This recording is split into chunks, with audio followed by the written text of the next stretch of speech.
Oke, ketemu lagi kita lewat podcast saya, Pinter Bersama Teknologi AI. Nah, topik kali ini saya akan membahas terkait mengantisipasi masa depan ekonomi dunia di tahun 2030. Jadi, melakukan prediksi dan strategi nasional menuju transformasi digital dan ekonomi AI. Oke, langsung kita lihat gimana ya.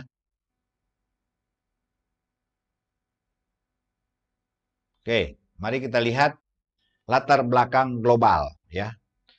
Perubahan struktur ekonomi dunia menuju ekonomi digital ya. Oke, kita lihat sekarang ini semua sedang menuju ke sana ya. Tidak bisa dihindari. AI menjadi penggerak utama produktivitas global. Ini yang perlu digarisbawahi bahwa saat ini yang teknologi yang paling maju dalam pengelolaan misalnya bagaimana menuju ekonomi digital adalah teknologi AI, kecerdasan buatan untuk untuk sebagai penggerak utama produktivitas global. Kemudian yang ketiga itu ketimpangan dan disrupsi menjadi tantangan utama. Itu yang problem yang menjadi tantangan utama. Oke, lanjut. Kemudian prediksi ekonomi dunia 2030 menurut AI. Jadi ini bukan saya hanya prompt ke AI dan dia melakukannya. Pertama base case itu 55%. PDB global tumbuh di atas 2,6 sampai 3,2%. Ini prediksi AI. Kemudian upside itu 25%, yaitu AI boom, kemudian pertumbuhan 3,5 sampai 4%. Jadi posisi dasarnya itu 50%. 50% PDB global tumbuh di 2,6 sampai 3,2%. Sementara upside-nya 25% itu ya ini AI, ini penggunaan teknologi AI itu pertumbuhan ekonomi akan lebih cepat 3,5 sampai 4% ya. Kemudian downside 20% fragmentasi bubble teknologi pecah ya. Itu bisa terjadi sehingga dia akan mengurangi 20% oleh karena adanya fragmentasi dan bubble teknologi pecah. Kemudian dampak yaitu produktivitas naik, tenaga kerja bergeser ke sektor bernilai tambah.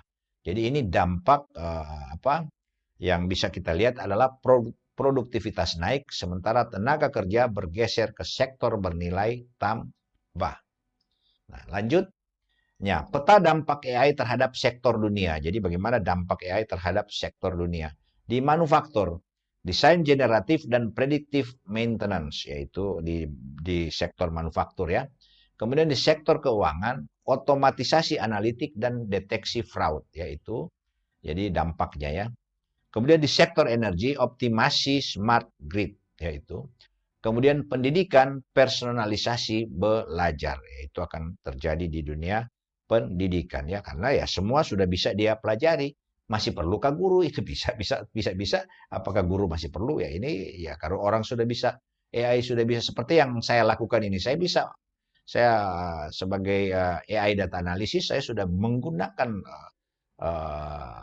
teknologi AI, baik menggunakan aplikasi seperti OpenAI, ChatGPT, maupun buat sendiri program-program AI. Saya bikin algoritma, berbagai macam algoritma untuk kepentingan bidang keahlian saya, itu di teknik sipil, itu saya sudah gunakan dalam bisnis ya.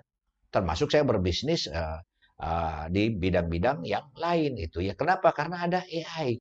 Jadi apakah ini di bidang pendidikan ini itu masih akan seperti ini atau bisa berubah? Saya memprediksi akan berubah ya. Itu saya sudah ada dalam podcast saya sebelumnya sudah saya sampaikan itu. Sementara kesehatan, diagnosis berbasis AI itu di Cina sudah ya, tidak perlu ke dokter, hanya ke robot saja, robot AI dia sudah bisa melakukan diagnosis awal. Dan semua itu bisa dilakukan. Itu sudah terjadi ya, kita di Indonesia aja yang masih agak terlambat. Implikasi untuk Indonesia. Nah, implikasi untuk Indonesia itu pertumbuhan ekonomi itu antara 5,4 sampai 7%. Yaitu itu yang sekarang sedang ditargetkan oleh pemerintah ya, tahun ini 6% lah sampai maksimal. Dan memang prediksi AI kan sudah lakukan, tapi sampai 7 ya. Mungkin kalau sampai 2030 itu uh, uh, apa Menteri Ekonomi kita itu optimis ke 9 ya. Bahkan bisa sampai 30 gitu ya. Dan itu bisa terjadi ya jika semua dioptimalkan ya. Karena semua ada datanya. Jadi itu rasional. Kontribusi AI plus 2% terhadap PDB. Kemudian sektor unggul itu manufaktur, layanan bisnis, agritech, jadinya agriculture yang konvensional ini ya dia akan bisa digilas oleh agriteknologi. Kemudian pariwisata premium, resiko, kesenjangan talenta dan ketergantungan komoditas. Ini implikasi untuk Indonesia ya dengan penggunaan teknologi AI. Kemudian strategi nasional dan organisasi 5 pilar ya. Ini yang harus dilakukan oleh pemerintah. Ini 5 pilar ini sangat penting kalau kita mau beradaptasi dengan perubahan-perubahan teknologi ya yang sekarang ini itu teknologi AI.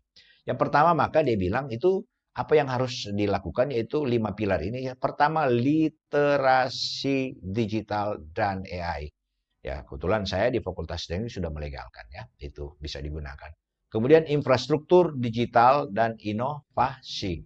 Infrastruktur digital dan inovasi itu harus. Integrasi organisasi dan budaya ya, itu dilakukan. Skenario risiko ekonomi dilakukan juga. Inklusi agar manfaat digital dirasakan bersama. Artinya pemerataan semua. Ya, maka literasi digital dan AI itu sudah harus lebih, dan di luar negeri semua sudah berjalan dengan cepat. Nah, peta jalan dari 2026 ke 2030. Target itu 1 juta sertifikasi AI itu bisa ada ya. Kemudian 2 GW kapasitas data center. Nah, 2 gigawatt ya, 2 gigawatt kapasitas data center itu harus ya, karena kalau kita mau AI kan jangan kita, apalagi data-data penting kita jangan tergantung ke server-server GW itu server superkomputernya itu jangan ya, tergantung ke negara-negara yang di luar ya. Jadi kita harus punya sendiri. Nah, ini apakah ini bisa terjadi. Kemudian 10 akselerator AI daerah. Jadi di daerah itu punya paling minimal 10 akselerator AI di daerah.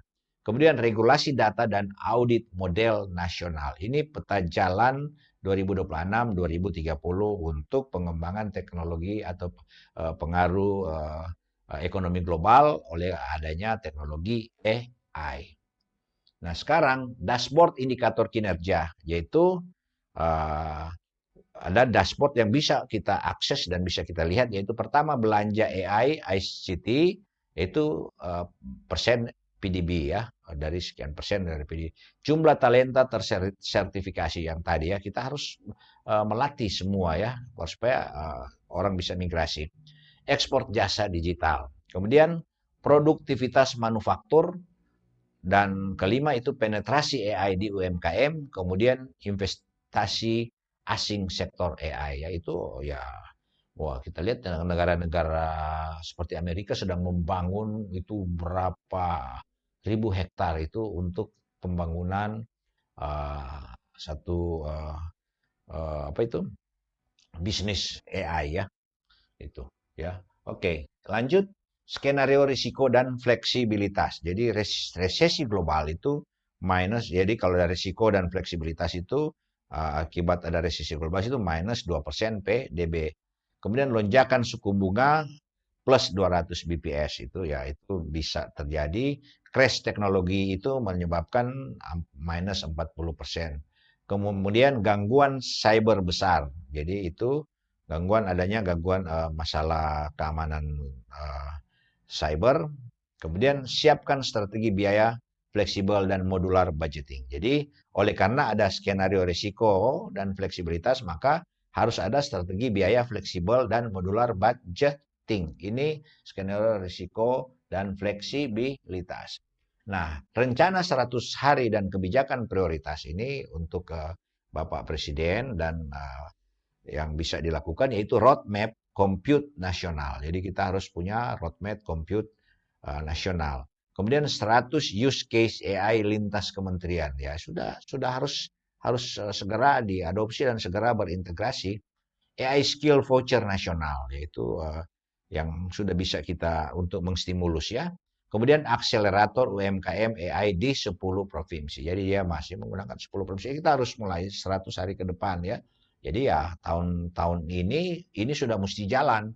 Ya kalau kita menunggu berarti ya kita menunda lagi. Satu, pemanfaatan teknologi AI di dalam melakukan atau mengontrol atau melihat potensi ekonomi global di tahun 2030. Ini yang paling pokok. Dan kesimpulan serta arah kebijakan 2030.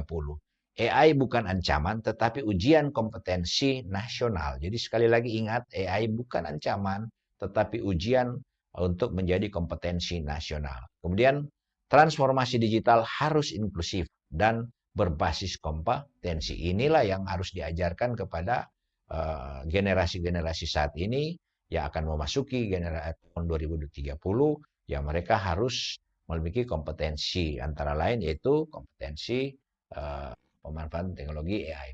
Dan penutup, maka boleh dibilang itu teknologi tanpa moralitas akan kehilangan arah, tetapi moralitas tanpa teknologi akan kehilangan daya. Inilah yang bisa saya sampaikan. Materi-materi ini sepenuhnya dibuat dengan menggunakan teknologi AI. Oke, saya kira ini yang bisa kami sampaikan. Sampai ketemu lagi di podcast saya yang lain. Sekian dan terima kasih. Sampai ketemu lagi, pintar bersama teknologi AI.